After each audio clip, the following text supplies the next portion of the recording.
Nós somos do coletivo Terra Negra e trabalhamos com a educação fora da caixa, né? Quando a gente vem ao Fórum das Águas, com muita honra, falar sobre sustentabilidade, falar sobre a questão ambiental, a gente tem que trazer educação para esse cenário. A questão ambiental, ela não é só uma questão técnica, ela não é só uma questão acadêmica. Nós somos professores de 2º grau e pré-vestibular. Essa educação ambiental tem que chegar a esse público, ao público que tem 15, 16, ao público que tem 8, que tem 7 anos. Não é muito adequado a gente prender esse conhecimento só a ambientes acadêmicos. A nossa proposta é exatamente trazer o que a ciência ambiental ou o que as várias ciências produzem em termos de meio ambiente para esse público, facilitando a aprendizagem, possibilitando que esse público se conscientize do seu papel nas questões de sustentabilidade e nas questões de responsabilidade ambiental. Pode parecer fácil, mas não é. É uma tarefa um tanto difícil, mas sempre muito prazerosa, não é isso, Júnior? É isso aí. Boa tarde, tudo bom? Meu nome é Juninho, João Marcelo, né? Nós somos da equipe Terra Negra, como foi falado, e nos deparamos com um desafio. Qual o desafio? Não sei se vocês vão concordar comigo, mas como somos educadores, trabalhamos em pré-vestibulares, nós temos uma metodologia de ensino que é do século XVIII, do século XIX, somos professores do século XX e ensinamos para alunos do século XXI. Se você pega um carro de 100 anos atrás, é um carro, e compara com o carro de hoje, nós temos uma grande modernização. A sala de aula continuou do mesmo jeito. Tal como vocês estão aqui, todo mundo fica sentado olhando para a gente. Então, assim, eu até peço para interagirem um pouco com a gente, que é um tanto quanto diferente para a gente estar aqui, já que nós trabalhamos com alunos e não com pessoas formadas, com capacidade técnica e assim vai. E o que nós decidimos fazer? Sair da caixa. O que é a caixa para a gente? É a sala de aula. E fomos para o campo, para gravar em campo e mostrar a realidade para o aluno. Gravamos no meio do Cerrado, percorremos quantos quilômetros?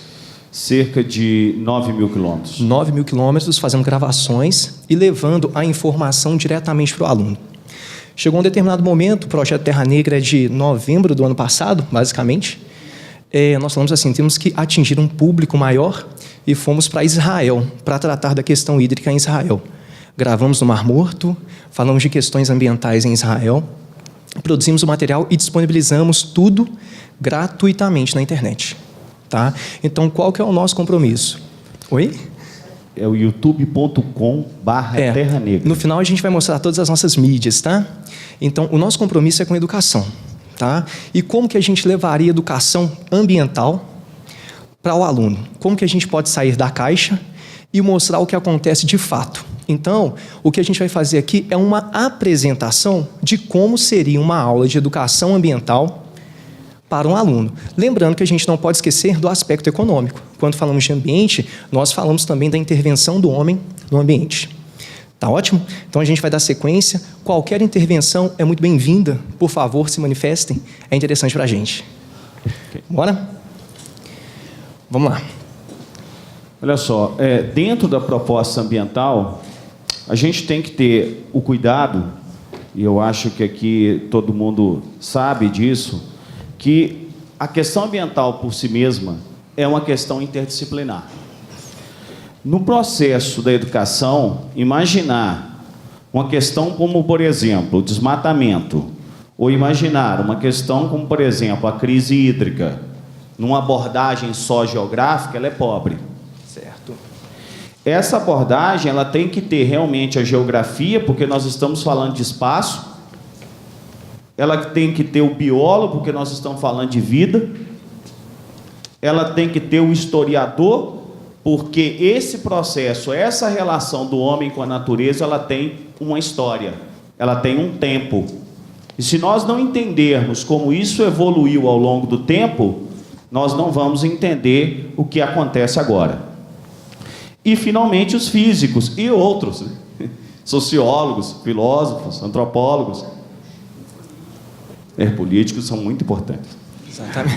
Então, muito importante. Conseguimos agregar essas pessoas que são amigos e profissionais que julgamos altamente capacitados e integramos o coletivo. O Terra Negra é formado por 4 geógrafos, mas, como vocês podem perceber, existem vários parceiros de outras áreas.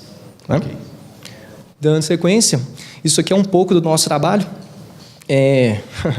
Aqui a gente está no Mar da Galileia para fazer uma abordagem sobre o consumo, né? Divisa de Israel com Jordânia, o consumo hídrico. Subimos as colinas de Golã, onde estão as nascentes do Rio Jordão, né? Importante, tem a ver com a geopolítica da água, é uma área de instabilidade, inclusive na subida nos deparamos com campos minados. Está aqui, ó.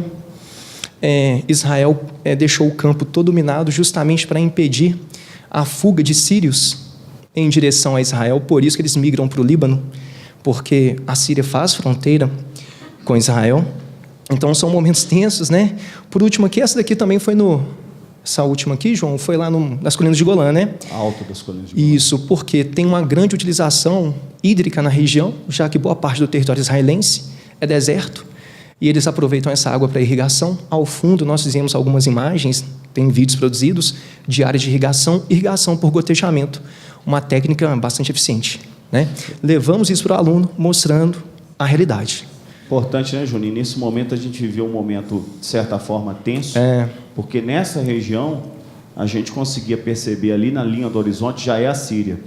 E como se trata de um vale, o eco das baterias antiaéreas, da guerra civil da Síria, era percebido. Inclusive nas gravações aparecem isso. E realmente é de uma tristeza tão profunda. Você está perto de uma guerra, sabendo exatamente do impacto daquilo, e olhar para Israel, né, Júlio? Israel é um país tão organizado, e ver exatamente que essa questão da água também divide, né? O acesso que Israel tem à água é um, o acesso que a Palestina, por exemplo, tem à água é outro, o acesso que os sírios têm é outro. Então, é uma questão realmente importante. Dando sequência, a gente vai colocar um videozinho, pelo menos o início do vídeo, né, daquele material que a gente produz, que tem a ver com consciência ambiental, e depois vamos verticalizar no aspecto da Serra da Moeda. Certo. Tá? Vamos lá. Tem uma introdução um pouquinho longa, mas daqui a pouco começam as informações. Vamos lá.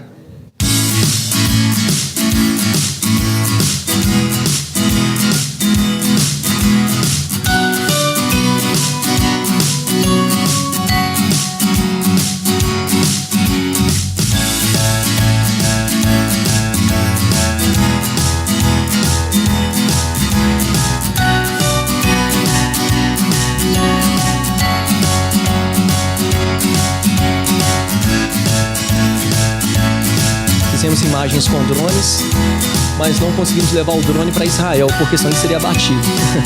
Não tem como subir o drone lá. Aqui a gente está no Brasil, é muito mais tranquilo.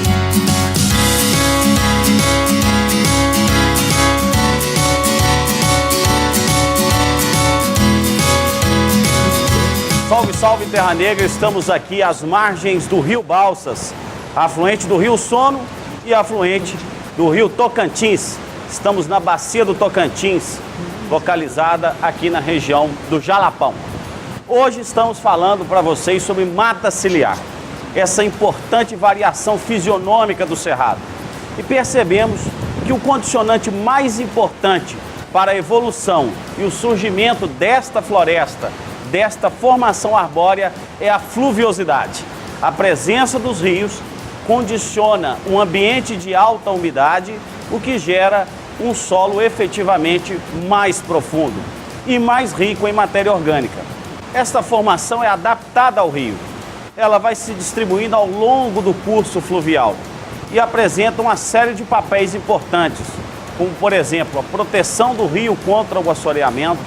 Ela se conecta com outros biomas, formam os chamados corredores ecológicos, e além de ser uma formação onde há uma rica biodiversidade. A necessidade de proteção das matas ciliares não só uma necessidade da proteção desses ambientes naturais, mas uma necessidade da proteção dos nossos recursos hídricos. Estamos aqui numa vertente importantíssima, O Cerrado brasileiro, considerado o pai das águas, é importante para o abastecimento hídrico de todo o Brasil.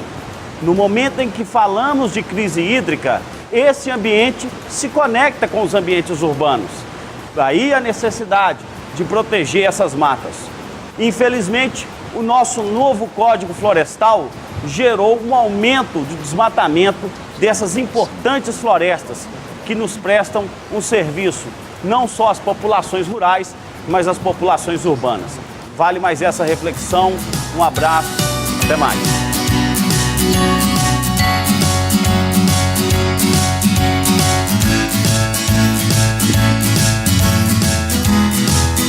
Seu jovem. Então essa é a nossa proposta em termos de produção de material audiovisual. Nós temos outras ações, mas a intenção é que a gente prolifere essa produção. Nós temos vários tipos de ambiente, várias realidades. No caso dessa viagem, a gente fez também entrevistas com a tribo dos Chacriabás, no norte de Minas. Fizemos entrevistas com o remanescente de Quilombo, quilombola de Mumbuca, no Jalapão. E também trazendo a fala de quem é propriedade nesses espaços, que são efetivamente os moradores. Então, a intenção é que o aluno se sinta estimulado ao ver esses vídeos, a pesquisar, a se interessar por questões ambientais. Por quê? O ator principal dessa história, quando a gente está falando de uma abordagem educacional, é obviamente o estudante. E o que a gente quer com o estudante? A gente quer atingir várias áreas. Primeiro, a gente quer atingir a conscientização. Então, o que é a conscientização? É que ele tome consciência qual é o seu papel dentro do contexto ambiental. Que ele tome consciência dos impactos que ele exerce no meio ambiente. Que ele tome consciência dos principais impactos globais, que é muito falado em impacto global, mas esquecemos do local.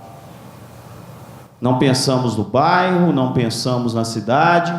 Então, é todo um conjunto sistêmico para analisar essa questão, que envolve, né, a questão da conscientização. Depois, a gente está trabalhando com jovem. A faixa etária que a gente trabalha fica aí em torno de 16 anos até 24 anos. Mais ou menos nessa faixa, né? Como você é mais jovem, Juninho, sempre assim, no meu caso, assim, quando a gente vai dando aula, a diferença do aluno para a gente, eu tenho 44 anos, então eu já vou começar a dar aula para alunos do século XXI. Eu fico pensando, gente, como é que vai ser isso? Eu vou endoidar, né? Então, quer dizer, essa questão do jovem inserido, o que a gente quer com a conscientização? É produzir comportamento. A gente quer mudança de comportamento, porque isso é a concretização da educação. A gente quer que ele, por exemplo, valorize o uso da água, que ele entenda o racionamento da energia, o quanto é importante racionar energia, que esse conhecimento teórico se transforme em prática. Aí sim, atingimos a nossa meta. Porque se a gente não educa essa geração, as transformações que nós vamos discutir aqui, vamos discutir em vários painéis, não acontecerão. Se a gente não passa por esse público, por essa faixa, não acontecerão. Interessante que eu fui presente aqui, a gente percebe que tem idade mais avançada. Deixa assim, pelo amor de Deus, mas nós vemos como ofensa, mas é justamente o público que a gente tem contato em sala, que poderá promover algum tipo de modificação, utilizar alguns recursos de uma forma mais racional. A gente vai ter uma longa vida, mas a gente tem que preocupar com quem está vindo. Né? E o trabalho em sala, como que acontece? Porque nós nos separamos como indivíduo. Até que ponto explorar e até que ponto preservar. Né? Às vezes, uma visão de exploração e de conservacionismo pode entrar em choque. Vou te mostrar agora como andaria a aula com uma abordagem da Serra da Moeda, que é uma região rica em recursos minerais, e como poderíamos ter depois a preservação dessa área. Porque a gente tem que utilizar o recurso, isso é necessário. O é feito de ferro. Estamos em uma das vertentes do quadrilátero do rio. Então, exploração é necessária. Mas até que ponto nós vamos ter um bônus e um ônus? Espera aí, Juninho. Você tem que explicar para eles que agora nós transformamos vocês em adolescentes de 16 anos, pode ser? Tá? Beleza? Tô redimindo ele. Tá? Transformamos vocês em adolescentes de 16 anos. Então nós vamos dar uma aula para o jovem. Os nossos jovens estão aqui. Vamos lá. O foco é a Serra da Moeda, estamos na vertente, em uma das vertentes do quadrilátero ferrífero, uma das maiores províncias minerais do mundo. Né? Quando abordamos isso em sala, mostramos para o aluno qual tipo de recurso será encontrado nessa região e qual tipo de estrutura geológica também é encontrado nessa região. Nessa região do quadrilátero ferrífero, nós temos embasamento cristalino, e daí a gente já começa a diferenciar com o aluno a rocha cristalina, por exemplo, a rocha sedimentar. Existe uma deficiência de conhecimento e tem que ficar muito claro que, mediante a presença de bacias sedimentares, de rochas sedimentares, nós vamos encontrar combustíveis fósseis. Então, bacias sedimentares, combustíveis fósseis. Embasamento cristalino, minerais metálicos. E repito, estamos em uma área de embasamento cristalino, em uma das vertentes do quadrilátero ferrífero. É isso? Dando sequência, se nós temos uma riqueza mineral, no caso do minério de ferro, isso tem uma grande importância para o PIB. Não só o PIB estadual, como também o PIB nacional. Boa parte... Fica melhor? É para gravar. Perdão, desculpa, é porque eu me sinto mais à vontade sem o microfone. Mas vamos lá. Boa parte da arrecadação de Minas Gerais e de municípios envolvidos na exploração do minério de ferro decorre da atividade mineradora. E daí vem o PIB, Produto Interno Bruto. Dando sequência, boa parte desse quadrilátero ferrífero é enviado para, deste minério de ferro explorado no quadrilátero ferrífero é enviado para a China. E daí a gente trabalha em sala a importância da China para o Brasil. É hoje a nossa principal parceira comercial. Tanto é que a China agora vem passando por uma certa crise e o consumo de minério de ferro oriundo desta região tem diminuído. Concordam? Então, esta região está diretamente conectada com o mundo. Se exportamos minério de ferro para a China e a China entra em crise, seremos abalados aqui. De repente, a exploração de minério aumentará. Aí você vai pensar, peraí, mas se eles compram menos, por que, de repente, explorar mais minério de ferro? Porque se a China demanda menos minério, naturalmente o preço dessa commodity, e commodity é uma matéria-prima que tenha um determinado valor significativo, é uma matéria-prima de relevância internacional. Se a China compra menos minério, de repente a exploração vai aumentar. Por quê? Porque o preço da commodity cai. A demanda está menor. E se o preço da commodity cai, naturalmente, de repente a exploração vai aumentar para que consigamos exportar mais para as empresas conseguirem manter a continuidade dos seus lucros. Deu para entender? O preço cai. O que a gente vai fazer para manter o nosso lucro? De repente, aumentar a exploração. Já que o minério está mais barato, a gente tem que vender muito mais minério para conseguir a mesma margem de lucro que tínhamos antes. Por sua vez, pode acontecer a redução da extração mineral. E redução da extração mineral, consequentemente, impactará no nosso PIB. Está dando para compreender? Beleza. Na continuidade vem os royalties. E os royalties não são compreendidos muitas vezes. O que é um royalty? Royalty é uma compensação financeira. E daí explicamos para os nossos alunos como que ocorre essa compensação financeira. Muita gente fica achando que o minério de ferro que está na Serra da Moeda aqui, ou nas imediações da Serra da Moeda, pertence àqueles municípios. Municípios onde nós temos a Serra da Moeda.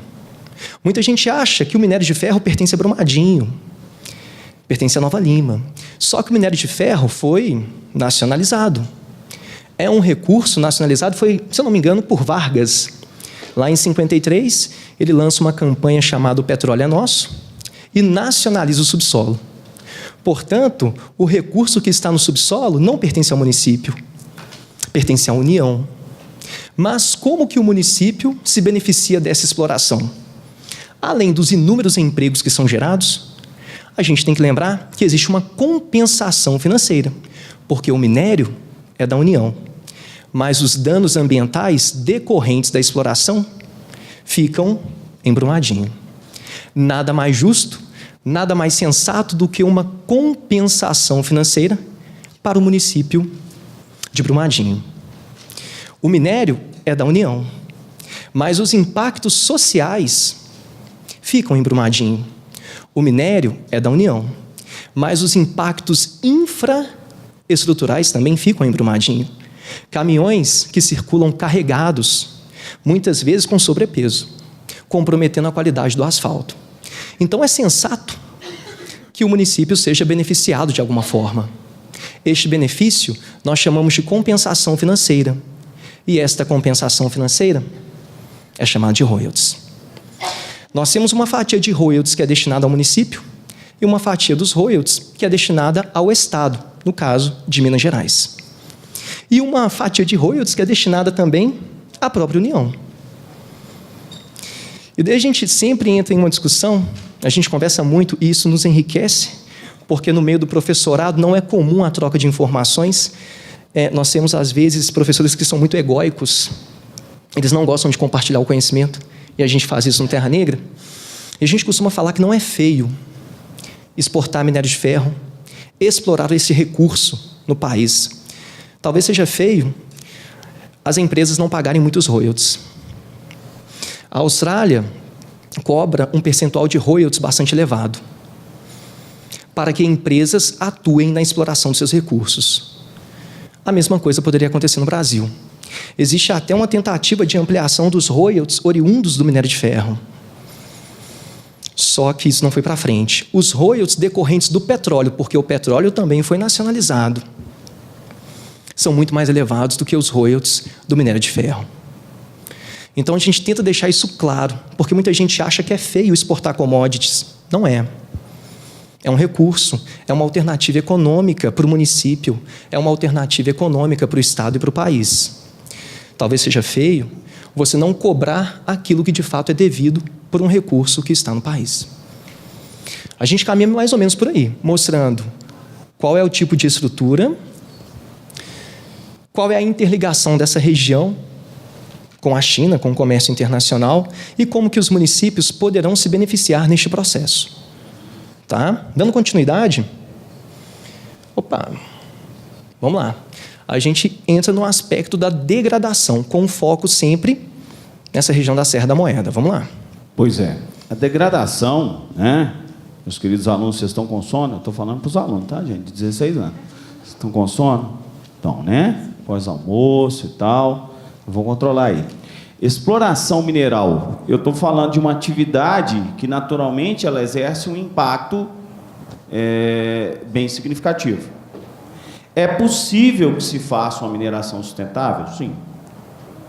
Mas, evidentemente, pela natureza do processo, existe uma série de impactos associados a essa atividade.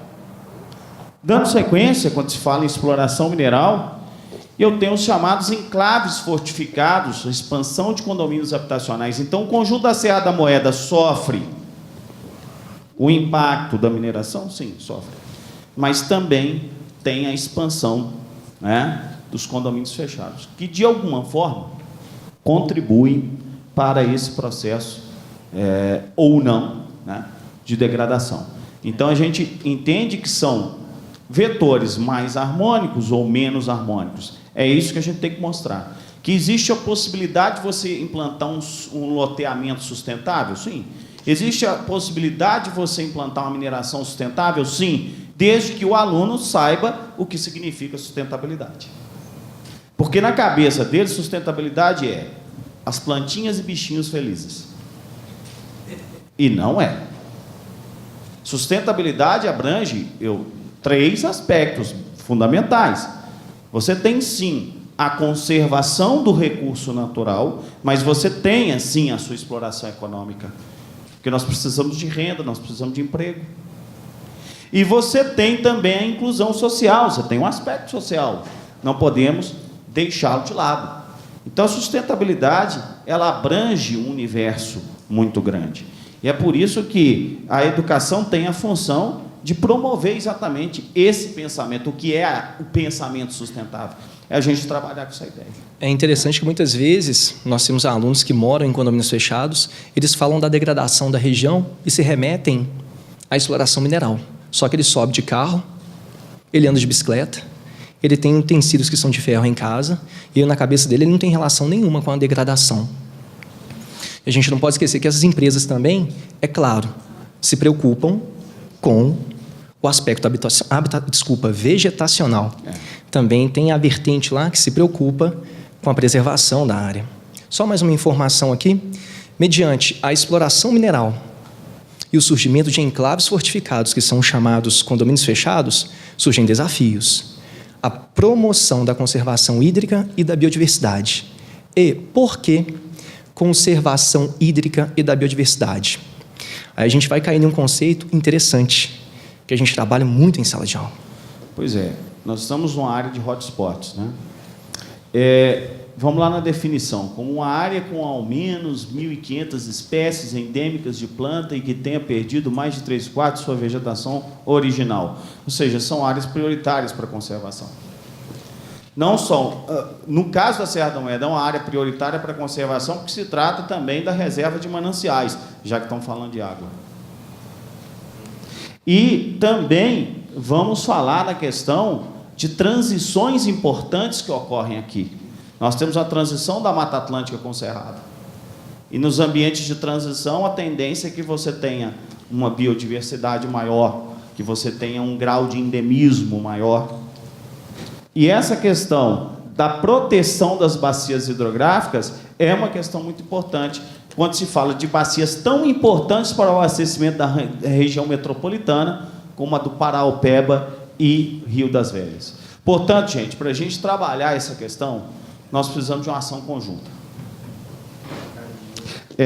A ação conjunta envolve o empresariado, envolve as empresas, que, de certa forma, várias delas passam a ter uma atuação importante quanto à responsabilidade ambiental, no fomento de projetos ambientais. Tá? E se tiver algum representante de uma empresa, nós estamos abertos a patrocínio. Viu? Então, a questão da representação ambiental com o empresariado e a atuação do poder público, estados, municípios e das próprias mineradoras, que também estão falando de peso desse instrumento privado, mas também, gente, a responsabilidade de todos nós. A responsabilidade da sociedade civil. Porque no Brasil a gente tem uma coisa que a sociedade civil não faz autocrítica. Acusamos uma série ao Estado, à mineradora, etc., mas não conseguimos assumir essa responsabilidade. Portanto, a intenção da educação fora da caixa, da educação ambiental, é trazer essa realidade, mais uma vez, promovendo conscientização e promovendo a mudança de comportamento. É isso que a gente gostaria de trazer para vocês, né, Juninho? Só uma observação, nós colocamos ali lei de uso e ocupação dos solos, isso cabe a cada município e vai ao encontro diretamente da ocupação dessas áreas de condomínios fechados. Uma lei de uso e ocupação do solo mais organizada faz com que você tenha, obviamente, menor degradação ambiental. É basicamente isso que a gente tem para mostrar, como que a gente trabalharia o tema, por onde que a gente caminha em sala e também fora de sala. Daí tem nossas mídias aqui, o nosso canal no YouTube, nós já temos quantos vídeos lá?